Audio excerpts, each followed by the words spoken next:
Most people believe that walking into a dealership with a suitcase full of cash is the ultimate power move to land a massive discount. But in today's market, that mindset is actually costing you thousands of dollars. While paying cash for a car feels like the responsible, debt-free choice, the reality of modern dealership economics means that cash is no longer king when it comes to the sales floor.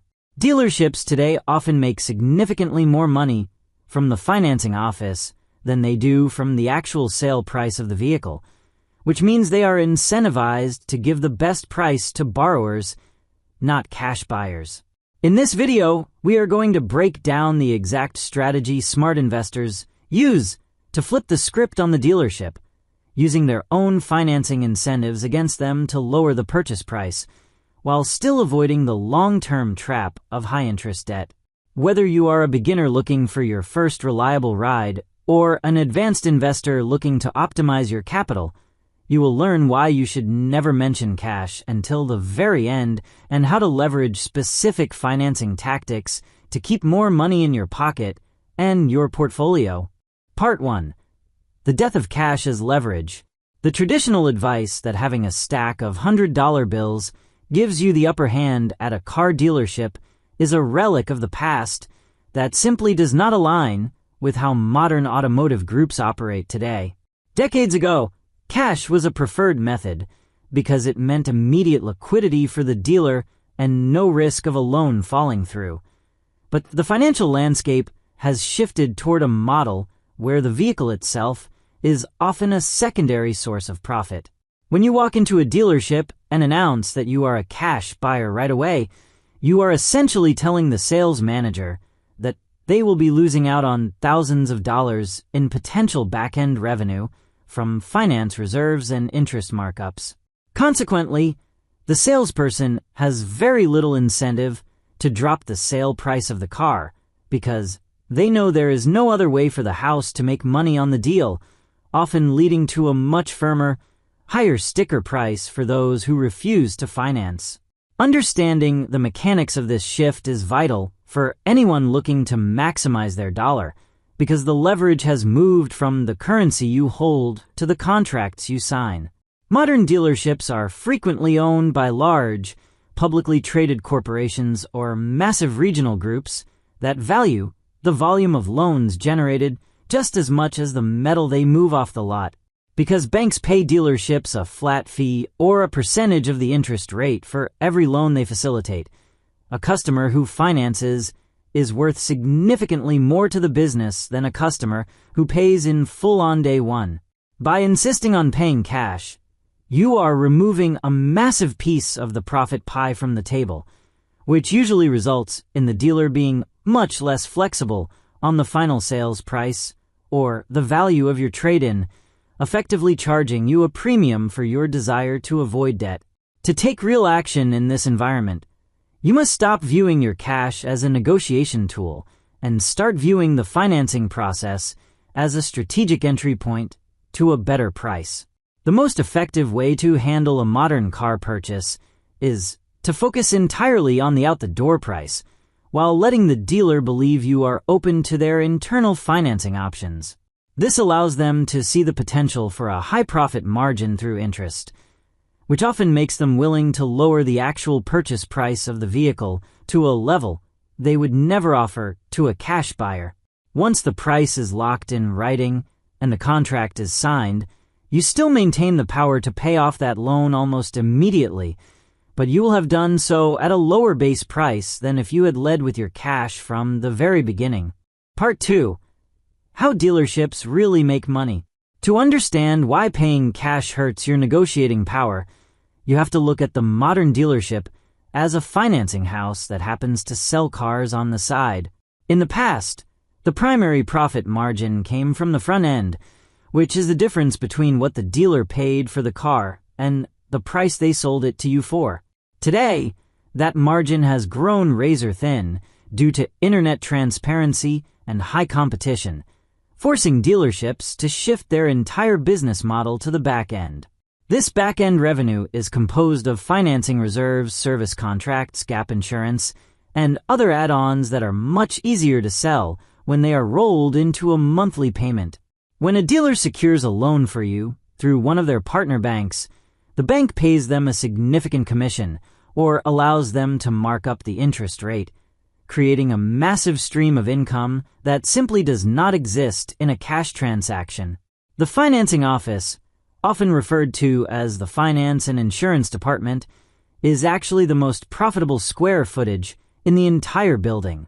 When you sit down with the finance manager, their goal is to present you with a variety of products that protect their margins, but their biggest lever is the interest rate spread.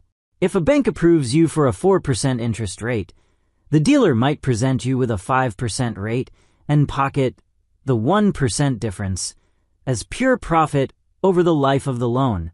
This is why a sales manager is often willing to sell a car at, or even below their own cost, if they know they can make up that loss, and more through the financing desk.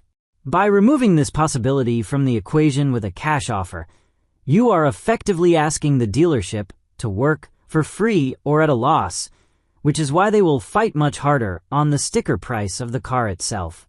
For the consumer, this knowledge is power, because it reveals the true incentives of the person across the desk.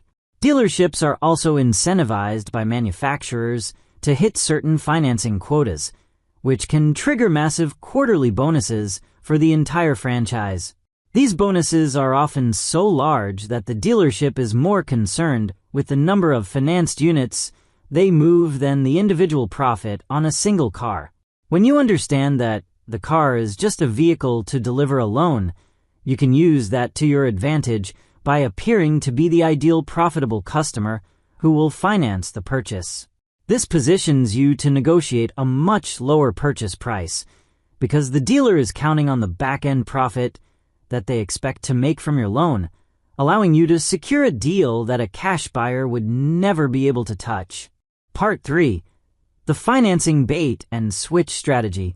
The core of this strategy revolves around a calculated silence regarding your true intentions until the moment the final purchase price is memorialized in writing.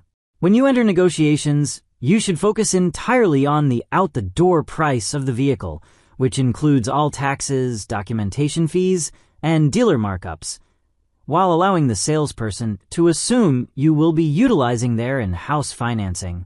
By doing this, you are encouraging the dealer to be more aggressive with their discounts on the car itself because they are anticipating a profitable back-end deal through the interest and fees associated with a long-term loan. If you reveal that you are a cash buyer too early, the dealer will often hold firm on the price or even add hidden fees to compensate for the lost financing commission. So keeping your cards close to your chest ensures you get the lowest possible starting point for the transaction. Once you have negotiated a price that you are happy with, and it is clearly stated on the buyer order or the sales contract, that is the moment to transition into the financing phase with the intent of using it as a temporary bridge. You will go through the process of applying for the loan and signing the finance agreement just as they expect, ensuring there are no prepayment penalties hidden in the fine print of the contract.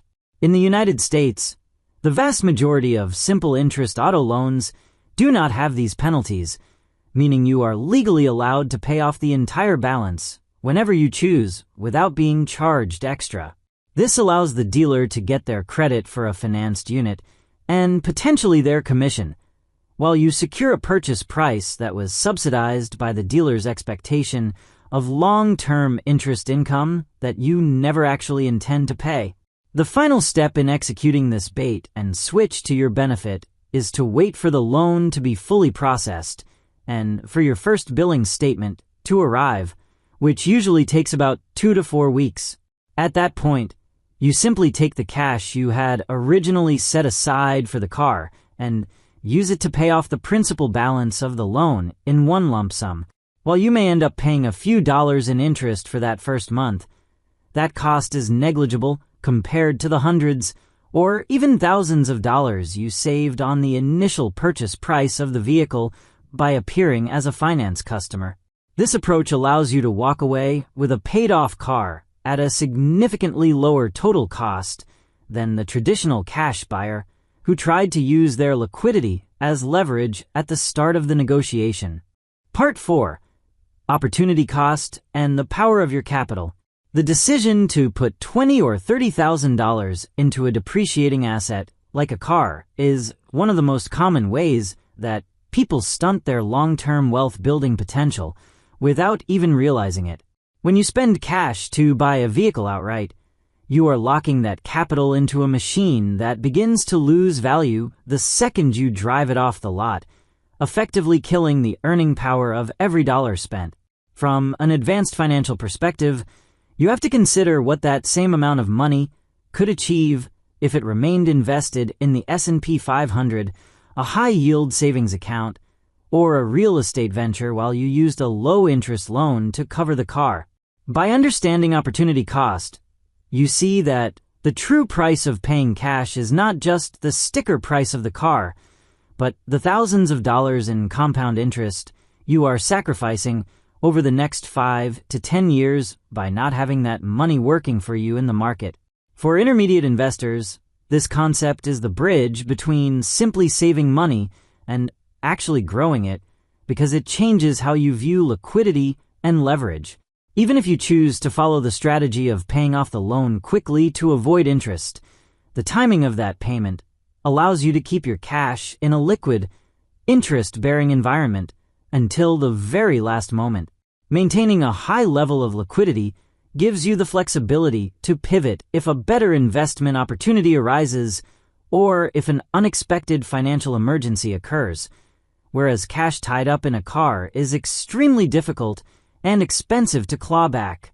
By keeping your capital in your own accounts instead of handing it over to a dealership immediately, you retain the psychological and mathematical advantage of having your money generate dividends or interest for your own benefit, rather than the dealership's bottom line.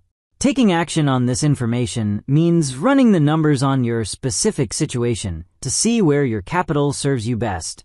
If you have the ability to secure a promotional financing rate that is lower than the current rate of inflation or lower than the expected return on your brokerage account, it is mathematically superior to keep the debt and invest the cash. However, even if you are debt-averse and prefer the peace of mind that comes with owning your vehicle free and clear, the strategy of waiting a few weeks to pay off the loan still serves the purpose of securing a lower purchase price through dealership incentives.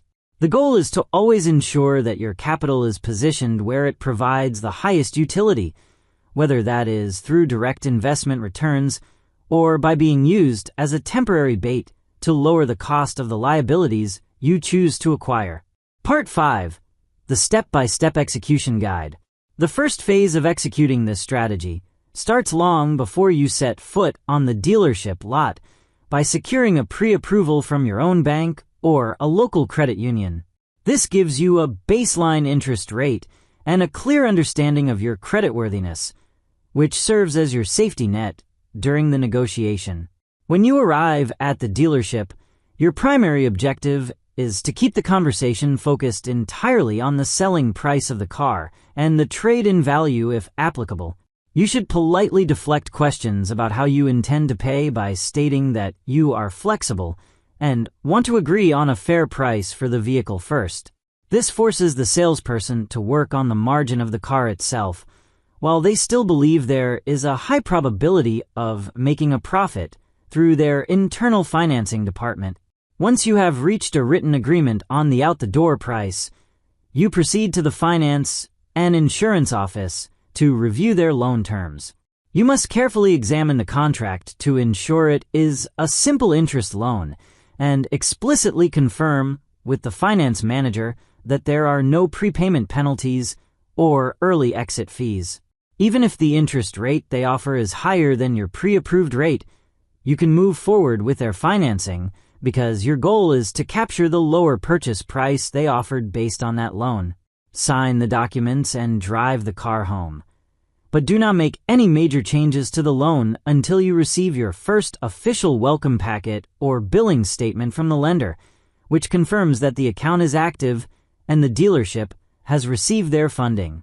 The final action step is to log into the lender's portal or call their customer service line to request a 10-day payoff quote, which provides the exact amount needed to close the account, including any minor daily interest. You then use the cash you have sitting in your high-yield savings account to pay off the balance in full, effectively converting the high-interest loan into a cash purchase at the discounted price you negotiated. By following this sequence, you successfully bypass the dealership's attempt to profit from your interest, while benefiting from the price reductions they only offer to finance customers. This methodical approach ensures that you remain in complete control of your capital from the initial handshake to the moment you receive the title in the mail. Ultimately, buying a car shouldn't be about just writing a check and walking away, but about understanding how to use every financial tool at your disposal to maximize your net worth. By shifting your mindset away from the traditional cash-only approach and utilizing the strategic financing method we discussed today, you are effectively taking back control of your capital and making the system work for you instead of against you. If you found this deep dive into car buying strategies helpful and want to see more content that helps you master your money and build real wealth, please make sure to subscribe to Sam Invests and hit that notification bell so you never miss an update.